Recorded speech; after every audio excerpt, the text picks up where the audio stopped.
नमस्कार साथियों, स्वागत है आपके YouTube channel study with AK में। दोस्तों, आज से हम आपके लिए एक ऐसी खुशखबरी लेकर के आए हैं जो बहुत ही महत्वपूर्ण है। तो चलिए दोस्तों, देखते हैं क्या खुशखबरी है।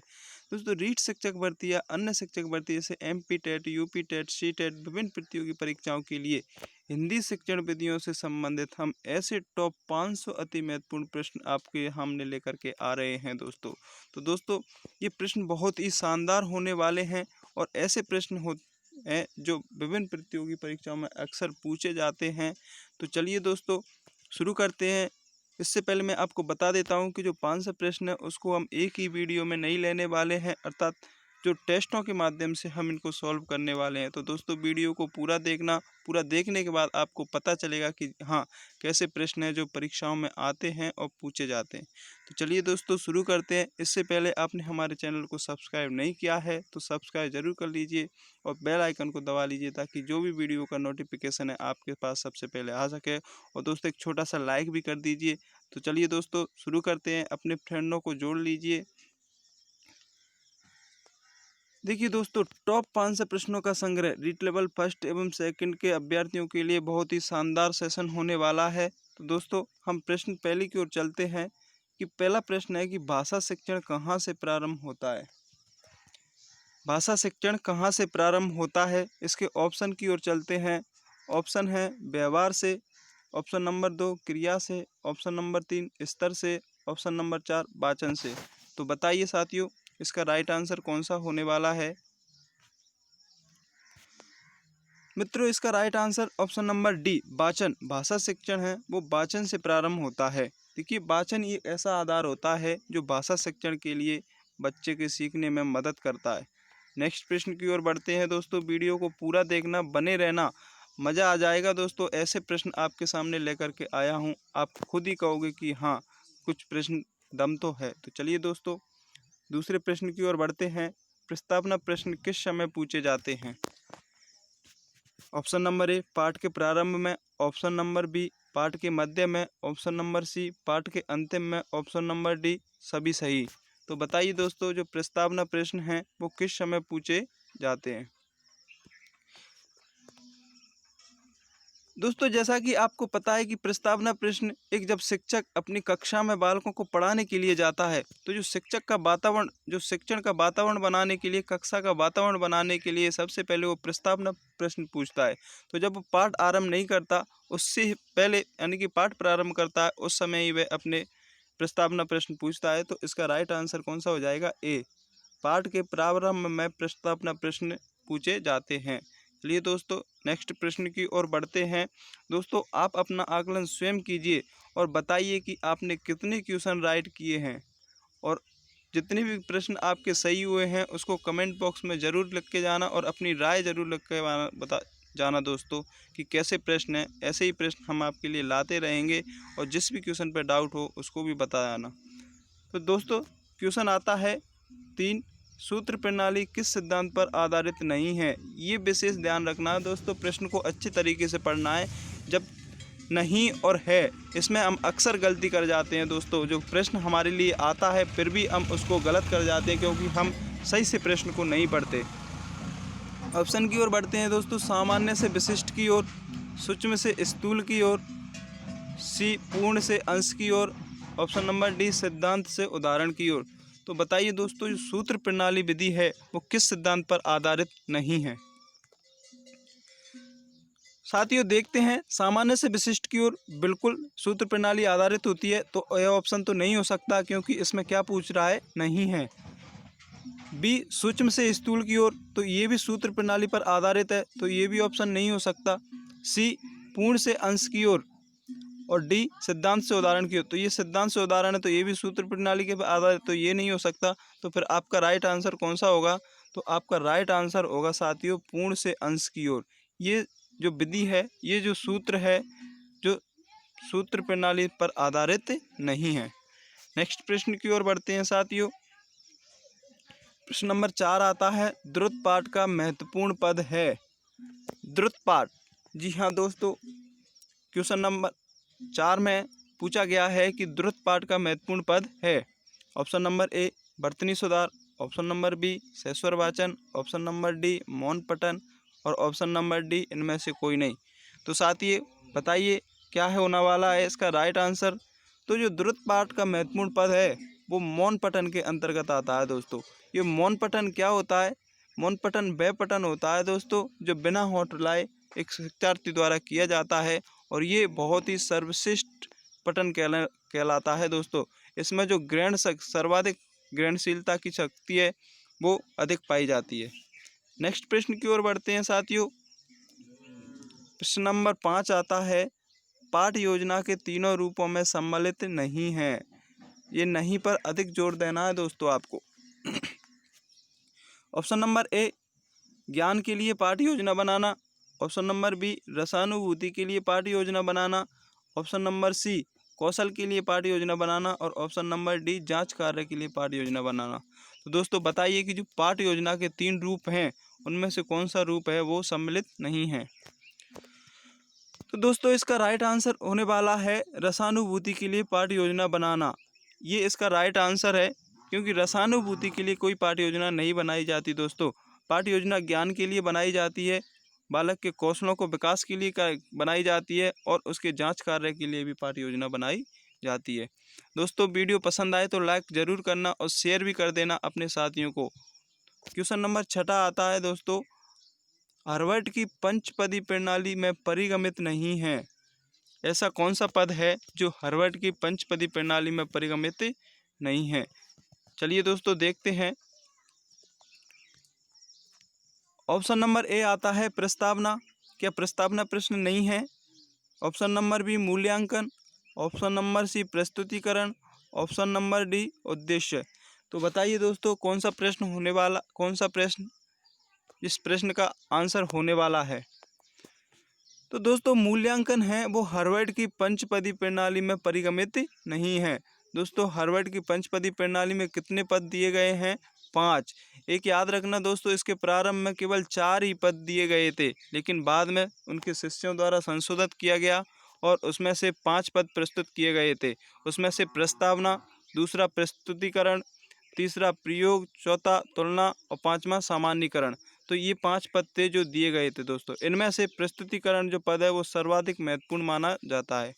नेक्स्ट प्रश्न की ओर बढ़ते हैं दोस्तों। प्रश्न नंबर 7 आता है, मौन वाचन का उद्देश्य क्या है? ऑप्शन नंबर ए शिक्षक का कार्य कम करना, ऑप्शन नंबर 2 कक्षा की शांति को बनाना, ऑप्शन नंबर सी विषय की ग्रहण शक्ति बढ़ाना, ऑप्शन नंबर डी विषय को रटना। तो दोस्तों रटना आ जाए तो उसे तो आप गलत कर ही देना, क्योंकि रटना शब्द एनसीएफ 2005 के खिलाफ बिल्कुल ही गलत माना गया है। ऑप्शन नंबर ए को देखें तो शिक्षक का कार्य कम करना, ये भी नहीं हो सकता। कक्षा में शांत वातावरण बनाना मौन वाचन का उद्देश्य नहीं है। तो फिर क्या है? मौन वाचन का उद्देश्य विषय की ग्रहण शक्ति को बढ़ाना है दोस्तों। तो इसका राइट आंसर कौन सा हो जाएगा? Option number C. नेक्स्ट प्रश्न की ओर बढ़ते हैं दोस्तों। ये प्रश्न है जो अक्सर पूछा जाता है और इस प्रश्न को विद्यार्थी अक्सर गलत करते हैं। तो दोस्तों इस प्रश्न को ध्यान से पढ़ना है और उसका आंसर बताना है। प्रश्न है, मूल्यांकन एक है डैश डैश डैश, इसमें कौन सी प्रक्रिया है? तो ऑप्शन नंबर ए मूल्यांकन एक शिक्षण प्रक्रिया है, ऑप्शन नंबर बी शैक्षणिक प्रक्रिया है, ऑप्शन नंबर सी शैक्षिक प्रक्रिया है या उपरोक्त सभी। तो बताइए दोस्तों, एक बार ध्यान से पढ़ लीजिए इसको, क्योंकि ये बहुत ही शानदार प्रश्न है दोस्तों और इसके पूछने की सर्वाधिक संभावना बनती है। तो बताइए दोस्तों कि मूल्यांकन एक कैसी प्रक्रिया है? आपका राइट आंसर होने वाला है एक शैक्षिक प्रक्रिया। तो जी हाँ दोस्तों, मूल्यांकन क्या है? एक शैक्षिक प्रक्रिया है। अब दोस्तों ये शैक्षिक प्रक्रिया ही क्यों है? क्योंकि जो मूल्यांकन होता है एक सतत एवं निरंतर जो जीवन पर्यंत चलने वाली प्रक्रिया होती है, जबकि एक शैक्षिक प्रक्रिया भी जीवन पर्यंत चलने वाली प्रक्रिया होती है। इसलिए मूल्यांकन एक शैक्षिक प्रक्रिया का अंग माना जाता है। नेक्स्ट प्रश्न की ओर बढ़ते हैं साथियों। प्रश्न नंबर 9 आता है कि उद्देश्यों को व्यवहारगत रूप में लिखना किस कार्य के अंतर्गत आता है? उद्देश्यों को व्यवहारगत रूप में लिखना किस कार्य के अंतर्गत आता है? ऑप्शन नंबर ए नियोजन, ऑप्शन नंबर बी शिक्षण व्यवस्था, ऑप्शन नंबर सी शिक्षण अग्रसर और ऑप्शन नंबर डी शिक्षण नियंत्रण। तो बताइए दोस्तों इसका राइट आंसर क्या होगा। इसका राइट आंसर है दोस्तों शिक्षण नियोजन। उद्देश्यों को व्यवहारगत रूप में लिखना शिक्षण नियोजन के अंतर्गत आता है। नेक्स्ट प्रश्न की ओर बढ़ते हैं दोस्तों। वीडियो पसंद आए तो लाइक ज़रूर कर देना दोस्तों और अपने दोस्तों को शेयर भी करना। प्रश्न नंबर 10 आता है, प्राथमिक स्तर पर पहली कक्षा के पाठ्य पुस्तक के आरंभ में, प्राथमिक स्तर पर पहली कक्षा के पाठ्य पुस्तक के आरंभ में केवल चित्र ही क्यों दिखाई दिए जाते हैं। अर्थात जो प्राइमरी लेवल पर स्टूडेंटों की जो पाठ्य पुस्तक होती है उसमें चित्र आधारित क्यों होते हैं। तो चलिए दोस्तों देखते हैं। ऑप्शन नंबर ए आता है अक्षर ज्ञान सिखाने के लिए। नहीं दोस्तों, ये नहीं हो सकता। तो क्या चित्रकला सिखाने के लिए? तो ये भी नहीं हो सकता। तो क्या रंगों का ज्ञान सिखाने के लिए चित्र दिए जाते हैं? तो ये भी इसका राइट आंसर नहीं हो सकता। तो फिर क्या होगा? तो दोस्तों इस पर राइट आंसर होगा वार्तालाप सिखाने के लिए। इसमें क्या होता है दोस्तों, जब प्राथमिक स्तर पर जो विद्यार्थी होते हैं वो चित्रों को देखकर एक दूसरे से बातें करते हैं, वार्तालाप करते हैं, तो इससे क्या उसकी भाषा का विकास होता चलता है। नेक्स्ट प्रश्न की ओर बढ़ते हैं साथियों। प्रश्न नंबर 11वां आता है, गीत एवं अभिनय प्रणाली किस शिक्षण से संबंधित है। अपन ऑप्शन की ओर बढ़ते हैं साथियों। ऑप्शन नंबर ए आता है व्याकरण शिक्षण से। ऑप्शन नंबर बी गद्य शिक्षण से। ऑप्शन नंबर सी कविता शिक्षण से। और ऑप्शन नंबर डी इनमें से कोई नहीं। तो दोस्तों बताइए क्या होगा इसका राइट आंसर। इसका राइट आंसर है कविता शिक्षण से। तो दोस्तों गीत एवं अभिनय शिक्षण प्रणाली का संबंध किससे है? कविता शिक्षण से है। नेक्स्ट प्रश्न की ओर बढ़ते हैं साथियों। प्रश्न नंबर 12वां आता है कि अनुवाद करना किस उद्देश्य से संबंधित है। जी हाँ दोस्तों, हम जो अनुवाद करते हैं वो किस उद्देश्य से संबंधित होता है। ज्ञान से, अवबोध से, ज्ञानोपयोग से या कौशल से। बताइए दोस्तों। दोस्तों आपको पता है कि B.S. ब्लूम ने ज्ञानात्मक उद्देश्य के शिक्षण उद्देश्य के 3 क्षेत्र बताए हैं। एक ज्ञानात्मक, एक भावात्मक और एक क्रियात्मक। इनमें से जो ज्ञानात्मक के 6 भेद बताए हैं उनमें से ये प्रश्न आया है दोस्तों। और इसमें पूछा गया है कि अनुवाद किस उद्देश्य से संबंधित है। तो ज्ञान से नहीं हो सकता, ज्ञानोपयोग से नहीं हो सकता, कौशल से भी नहीं हो सकता, तो फिर किससे? अवबोध से। तो इसका right answer option number B हो जाएगा। अनुवाद का जब हम दोस्तों किसी भी विषय वस्तु का अनुवाद करते हैं तो उसका हम अवबोध करके अनुवाद करते हैं। तो नेक्स्ट प्रश्न नंबर 13 आता है दोस्तों, पूर्व प्राथमिक कक्षाओं को हिंदी पढ़ाने की सर्वोत्तम विधि कौन सी है। चलिए दोस्तों, पूर्व प्राथमिक स्तर पर हिंदी पढ़ाने की सर्वोत्तम विधि कौन सी है। ऑप्शन नंबर ए खेल विधि। ऑप्शन नंबर बी किंडरगार्टन विधि। ऑप्शन नंबर सी अभिनय विधि। ऑप्शन नंबर डी उपरोक्त सभी। तो बताइए दोस्तों, ये तो आपको बहुत ही सरल क्वेश्चन है, इसको तो आप बता ही दोगे कि पूर्व प्राथमिक स्तर पर हिंदी की सर्वोत्तम शिक्षण विधि कौन सी है। तो खेल विधि भी मानी जाती है, किंडरगार्टन भी मानी जाती है, अभिनय विधि भी मानी जाती है। तो इसका राइट आंसर कौन सा हो जाएगा? Option number D. नेक्स्ट चलते हैं दोस्तों। क्वेश्चन नंबर 14 आता है, हिंदी में किस सहायक सामग्री पर अधिक बल दिया जाता है। हिंदी में किस सहायक सामग्री का अधिक महत्व है। ऑप्शन नंबर ए चित्र का। ऑप्शन नंबर बी श्यामपट्ट का। ऑप्शन नंबर डी ग्राफ का। और ऑप्शन नंबर डी रेडियो का। तो बताइए दोस्तों कि हिंदी में किस सहायक सामग्री का अधिक महत्व है। तो इसका राइट आंसर श्यामपट्ट होगा दोस्तों। श्यामपट्ट का सर्वाधिक प्रयोग किया जाता है। नेक्स्ट चलते हैं दोस्तों।